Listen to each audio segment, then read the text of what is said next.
Today on CJ Off-Road, we're going to be talking about these GTS Smoked Taillight Covers fitting your 2018 and newer JL Wrangler, equipped with a halogen taillight. Now, these are a durable ABS constructed material that's not going to crack or fade for years to come. On the inside, it includes everything that you need to get it mounted up, and they are removable too, with the 3M adhesive on there with a quick release on the back side. Now basically, to install these, all you've got to do is pull the 3M backing, stick them on, and then if you ever do decide to pull them off, the quick release on the back is going to allow you to pull these off and not have any issues taking them on and off if you go out on the trail and don't want to ruin them while you're outside. Now I'm going to install them on this side. We showed you guys the before, now we'll show you the after, what they look like with these GTS smoked covers.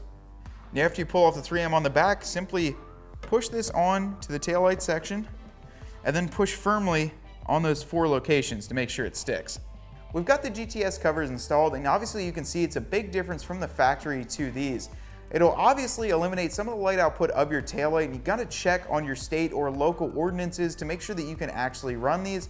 But with that quick release mechanism, you're going to be able to have these on and remove them, so you can use these for off-road use only and not have them on the streets. Now, if you want to find these GTS smoked covers, as well as many other great parts for your JL and Gladiator, be sure to check us out at cjponyparts.com. Hope you enjoyed that video. To stay up to date on our CJ Off-Road videos, make sure to subscribe up top here, and for any other installs, make sure to click the link right above.